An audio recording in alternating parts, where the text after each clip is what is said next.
Hola, muy buenos días, hermanos de la fe de la Iglesia Renacer España. En este día continuamos con nuestro estudio del devocional en el libro de Números, el capítulo 35, y hoy vamos a ver de los versículos del 1 al 8. Este primer párrafo de Números está relacionado con la herencia que Jehová le da a los levitas. Entonces cogemos nuestras Biblias y comenzamos a leer el capítulo 35 de Números, del 1 al 8. Este es cortito, pero bueno, con mucho significado. Dice así la palabra de nuestro Señor. Comenzamos con la herencia de los levitas. Versículo 1. Habló Jehová a Moisés en los campos de Moab, junto al Jordán, frente a Jericó, diciendo: manda a los hijos de Israel que den a los levitas de la posesión de su heredad ciudades en que habiten. También daréis a los levitas los hijos de esas ciudades alrededor de ellas, y tendrán ellos las ciudades para habitar, y los ejidos de ellas serán para sus animales, para sus ganados y para todas sus bestias. Aquí está designando las ciudades para los levitas. Tenemos una parte dentro de estos versículos que hemos leído donde manda a los hijos de Israel que den a los levitas ciudades en que habiten. En esto podemos hablar que la tribu de Leví no tenía un sitio concreto dentro de Israel. Su herencia sería el Señor únicamente. Acordaros que la tribu de Leví estaba específicamente consagrada a Dios.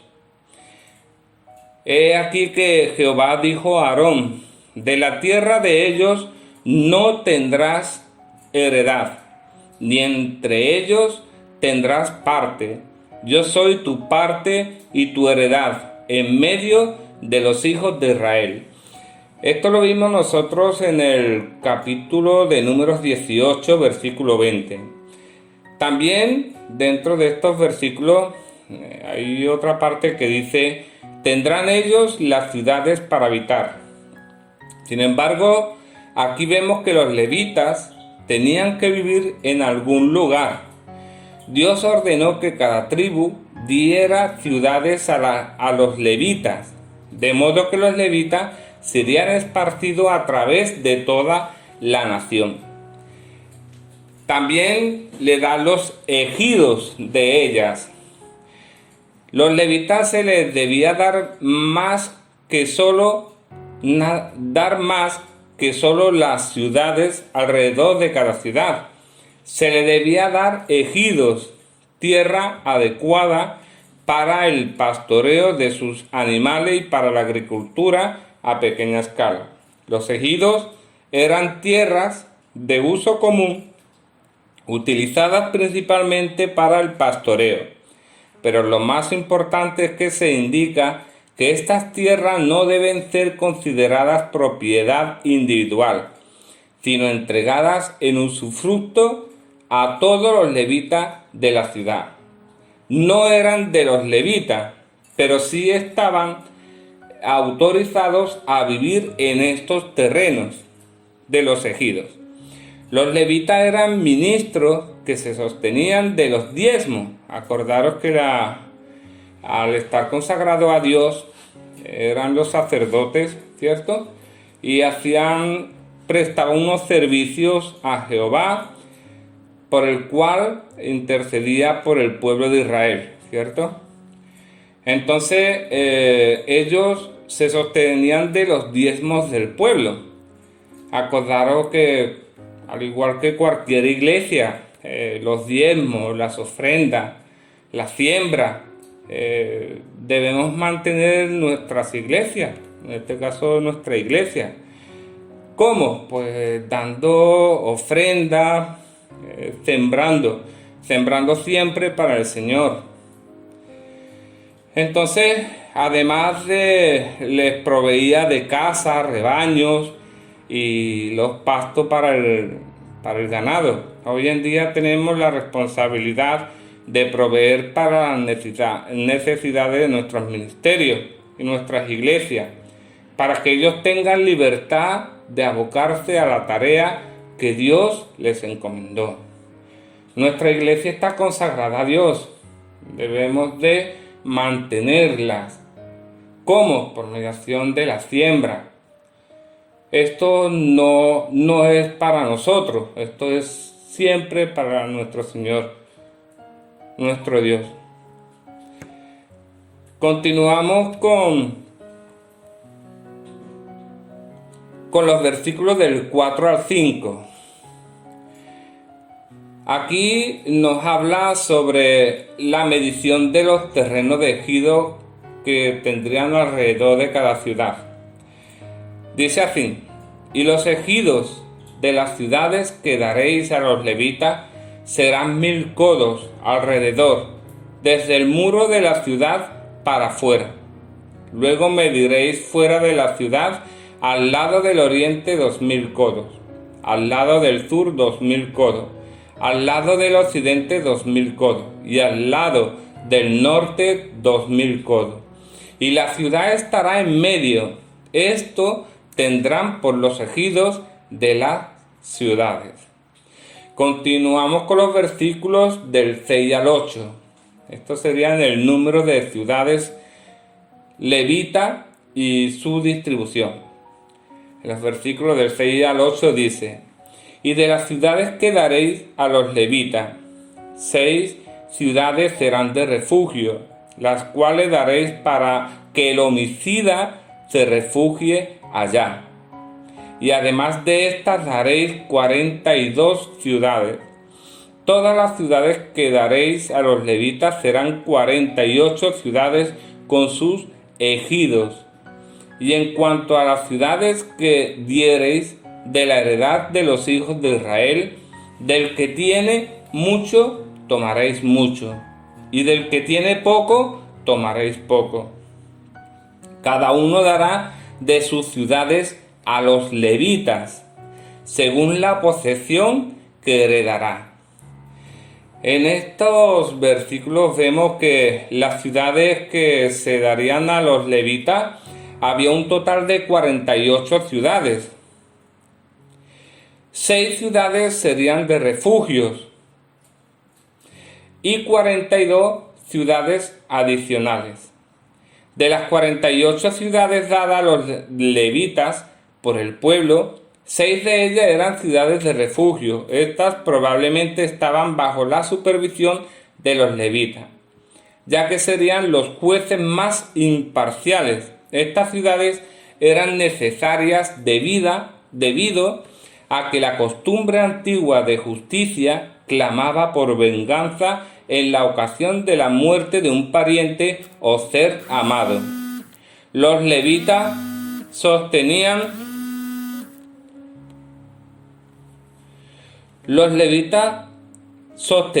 una audiencia preliminar afuera de las puertas mientras el acusado era retenido en la ciudad hasta el momento de su juicio. Si el asesinato había sido accidental, la persona permanecía en la ciudad hasta la muerte del sumo sacerdote. Para ese entonces se le daría la libertad y podría comenzar una nueva vida sin preocuparse por los vengadores. Si no hubiera sido accidental, la persona era enviada a los vengadores de la persona asesinada. Este sistema de justicia muestra cómo la ley de Dios y su misericordia van tomadas de la mano. Del que tiene mucho tomaréis mucho, y del que tiene poco tomaréis poco. Las ciudades debían ser distribuidas proporcionalmente y equitativamente a través de la nación. Habría más ciudades levitas, para que nadie en Israel estuviera lejos de una ciudad de refugio, según la posesión que heredará. Esto refleja el deseo de Dios de distribuir igualmente a los levitas por todo el extenso territorio, quienes serían los israelitas mayormente enfocados espiritualmente. Pues de lo que se trataba era de seguir llevándoles la palabra de Dios a los israelitas. Los ministros o sacerdotes que estaban dedicados exclusivamente a Dios todo el día, igualmente a través de todo Israel, para que su influencia pudiera ser distribuida a través de toda la nación. Esto muestra la sabiduría de Dios en no hacer un estado levita al que otros tendrían que ir. Dios pretende que estos ministros vayan fuera entre el pueblo para que fuesen preparados para el Señor. En la misma manera, Dios no pretende que haya un país cristiano o un sitio concreto donde vivan los cristianos. No se trata de congregar en un solo sitio cristianos, en otro sitio no cristianos. No se trataba de separar, sino que vivieran juntos según la dicha espiritual de cada uno. No era esto lo que Dios quería, sino lo que Dios quiere es que los cristianos fuesen esparcidos a través de todo el mundo, preparando a la gente para Jesucristo. Aquí, en estos capítulos del 1 al 8, vemos que las ciudades de los sacerdotes y levitas no eran solo para acomodarlos, sino para ponerlos como maestros de religión, más bien sacerdotes que llevasen la palabra de Dios por todas las partes del territorio. Porque aunque el servicio del tabernáculo o del templo estaba en un solo lugar, la predicación de la palabra de Dios, la oración y la alabanza no quedaban limitadas a ese lugar, sino que era extendida a y para todos. Las ciudades tenían que ser dadas por cada tribu. Cada una reconocía de este modo su gratitud a Dios. Cada tribu tenía el beneficio de los levitas que habitaban en ellas para enseñarles el conocimiento del Señor. De este modo no quedaban partes del país en tiniebla. El Evangelio hace provisión para que el que es enseñado en la palabra haga partícipe de toda cosa buena al que lo instruye. A esto lo podemos ver en Gálatas capítulo 6, versículo 6.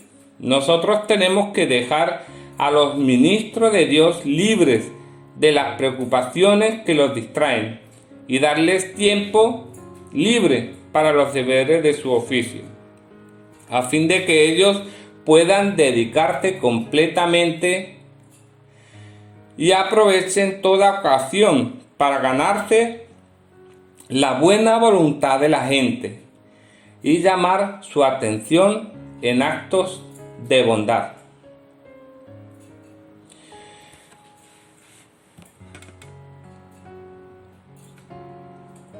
En total eran 48 ciudades. Como los levitas no debían tener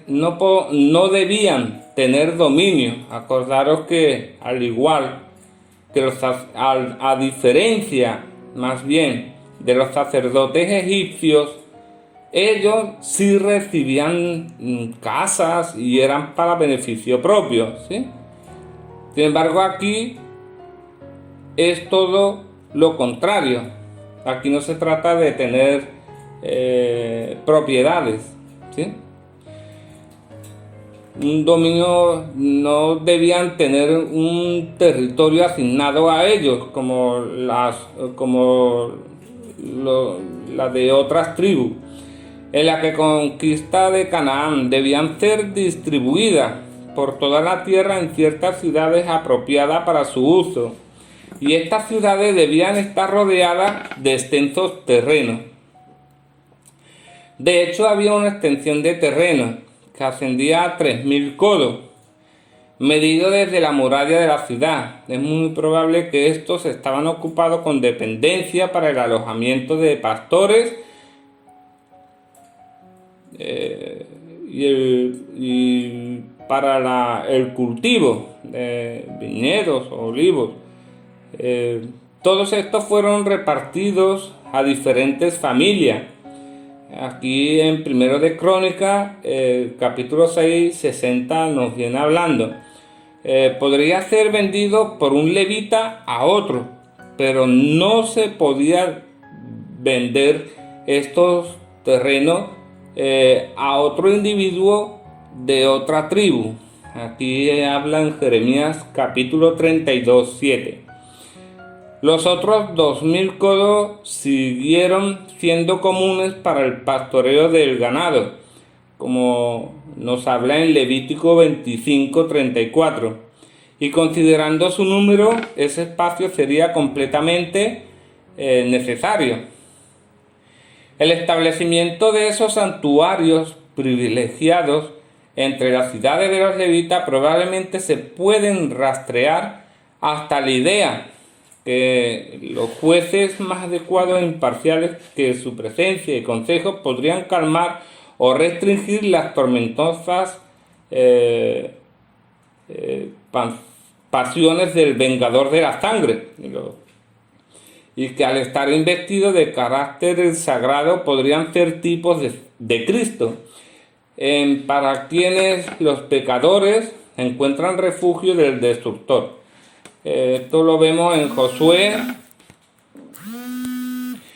Josué 20 del 8 al 9. Y por último, la carga de amueblar estos lugares, porque la residencia y el apoyo del orden levítico debía caer en proporciones equitativas sobre las diferentes tribus. En esto habla Números 33, 54 y Josué 20 del 8 al 9. Bueno, pues de esto se trata la herencia de los levitas. Hay un versículo en Números 18 que dice: yo soy la parte que te corresponde y tu herencia en medio de los hijos de Israel. Aquí Israel una vez más conquistó gran parte de la tierra prometida. Llegó el momento de repartirla. De ello se encargaron Josué, el sumo sacerdote Eleazar y los cabezas de las tribus. Esto viene hablando en Número 34 del 3 al 29. Ellos le asignaron una porción a cada tribu, pero no le entregaron ninguna a la tribu de Leví. En Josué 14 del 1 al 5. En realidad Jehová no tenía ninguna intención de abandonar a los levitas. De hecho, él mismo le había asegurado a Aarón como representante de esta tribu. Dice: yo soy la parte que te corresponde y tu herencia. Jehová era la herencia de la tribu de Leví.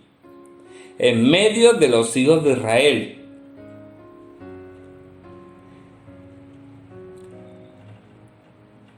Eso sería lo más para un hijo de Dios, ¿cierto?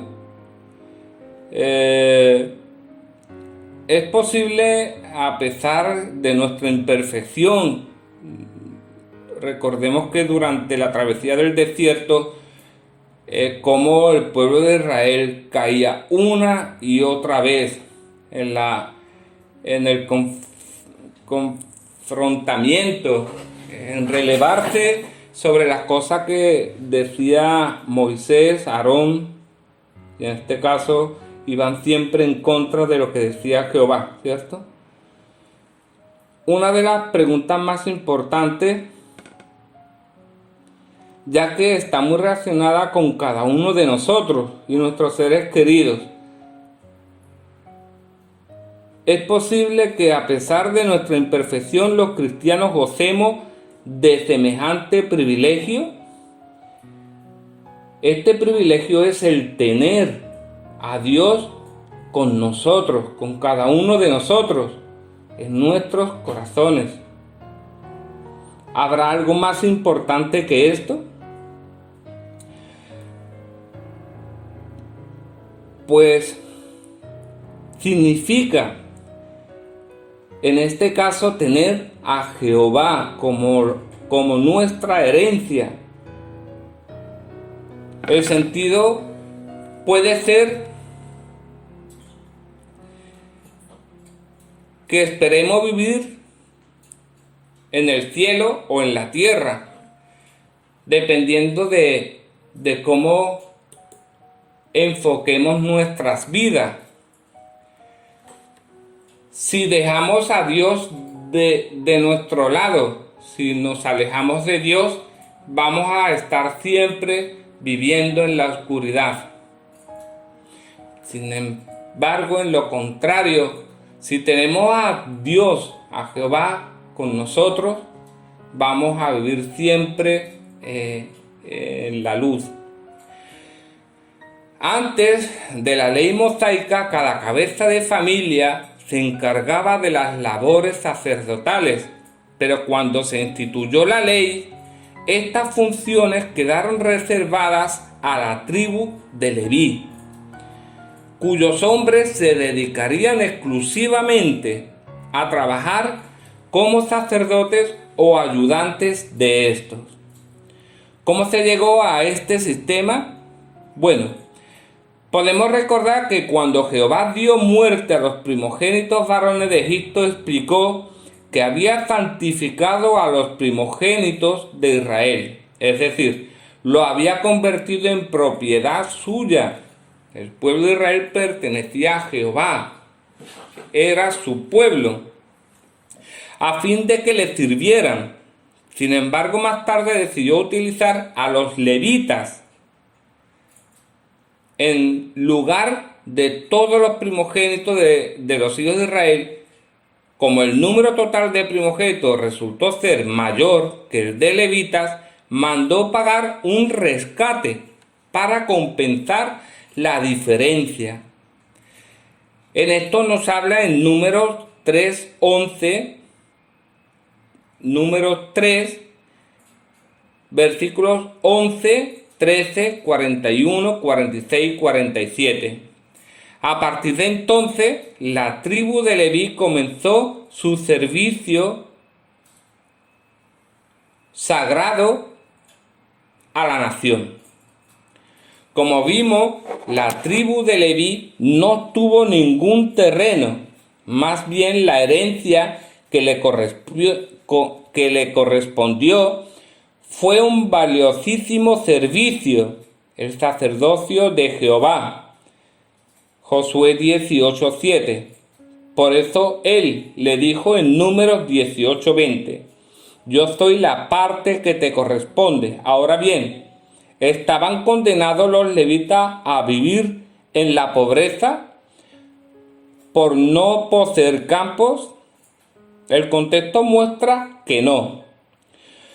Podemos leer en Números 18, versículos 19, 21 y 24, En cambio, por su servicio, las familias de la nación les entregaban toda 10ª parte en Israel como herencia, es decir, un 10% de las cosechas y de los animales que nacían. A su vez, los levitas reservaban la 10ª parte de lo que recibían, los más selectos, para dárselas a los sacerdotes. En Número capítulo 18 del 25 al 29. Estos últimos también recibían todas las contribuciones santas que los israelitas llevaban al santuario. Los sacerdotes podían confiar plenamente en que Jehová cubriría sus necesidades. Según parece, la ley mosaica mandaba que todas las familias reservaran otra 10ª parte de sus ganancias para su propio sustento y disfrute durante las asambleas anuales. Deuteronomio capítulo 14 del 22 al 27. No obstante, en algunas ocasiones, al final del tercer y sexto año del ciclo sabático de 7 años, debían utilizar este segundo diezmo para ayudar a los pobres y a los levitas, porque se beneficiaban también los levitas, porque ellos no tenían ni participación ni herencia en Israel. En Deuteronomio capítulo 14 del 28 al 29. Si los levitas no heredaron ninguna tierra donde vivían, Jehová cuidó de ellos, pues le asignó ciertas ciudades y campos adyacentes. En total disponían de 48 poblaciones, entre ellas las 6 ciudades de refugio, donde residían cuando no estaban trabajando en el santuario. En esto habla en capítulo del libro de Número 35, como hemos visto, del 6 al 8. Es evidente que Dios atendía con creces las necesidades de quienes se dedicaban por completo a su servicio. ¿Cómo podían demostrar ellos que realmente veían a Jehová con su herencia, confiando en que Él tenía la capacidad y el deseo de cuidarlos? A veces había israelitas que no pagaban el diezmo, aunque tal negligencia no era castigada por la ley mosaica, perjudicaba a todos los levitas, incluidos los sacerdotes. Eso fue lo que les ocurrió en tiempos de Nehemías. Como consecuencia, se vieron obligados a trabajar en sus campos y descuidaron sus servicios sagrados. Nehemías capítulo 13, versículo 10. Los miembros de la tribu de Leví dependían para su sustento de que el resto de la nación fuera obediente. Sin duda necesitaban demostrar confianza en Jehová y en el medio que había establecido para cuidarlos. Los levitas tuvieron a Jehová como una herencia personal. Aunque la tribu de Leví en general tenía a Jehová como la herencia que le correspondía, algunos de sus miembros usaron a título individual la expresión Jehová es la parte que me corresponde, manifestando así su devoción y confianza a Dios. Entre ellos figura el compositor del Salmos 73, Asaf. Si se llamaba uno de los encargados de dirigir a los cantores levitas en tiempos del rey David. Si bien es posible que el nombre se refiera aquí a algún descendiente suyo que servía para alabar a Dios. En Primera de Crónicas, capítulo 6, del 31 al 43. Sea quien fuera el escritor de este salmo, lo cierto es que se sentía desconcertado al ver que a los malvados les iba bien en la vida, cegado por la envidia. Llegó a afirmar: en vano he limpiado mi corazón y lavo mis manos en la inocencia. Parece que había olvidado que servir a Jehová y tenerlo como herencia era un gran honor. Sin embargo, su crisis espiritual terminó después de entrar en el magnífico santuario de Dios, como dice en los Salmos capítulo 73, versículos 2, 3, 12, 13 y 17. Una vez en el santuario, Asaf comenzó a ver las cosas desde la perspectiva del Altísimo.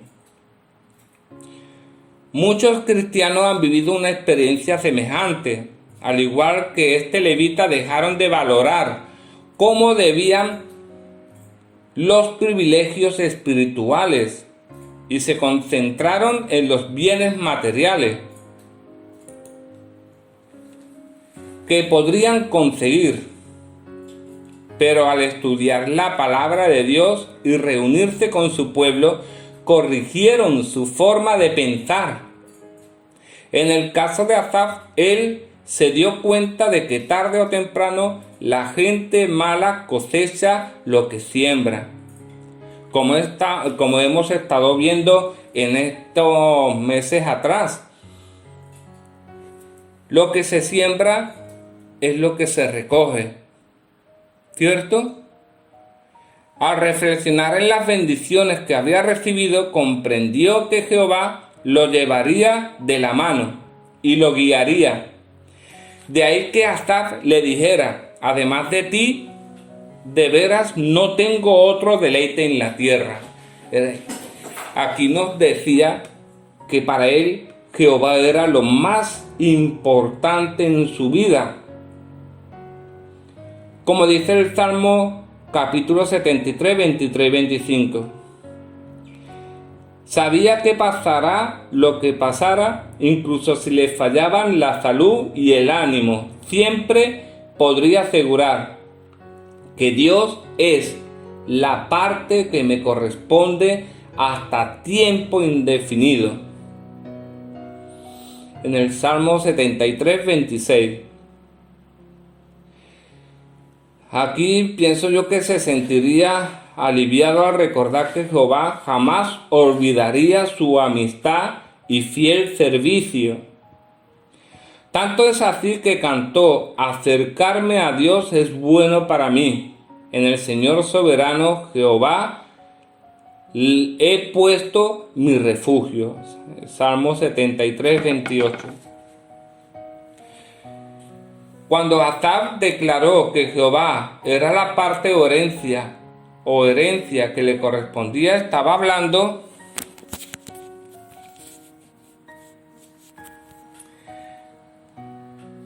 de mucho más que de la ayuda material que recibía por ser levita. Más bien se refería al honor de servir a Dios en su santuario y gozar de su amistad.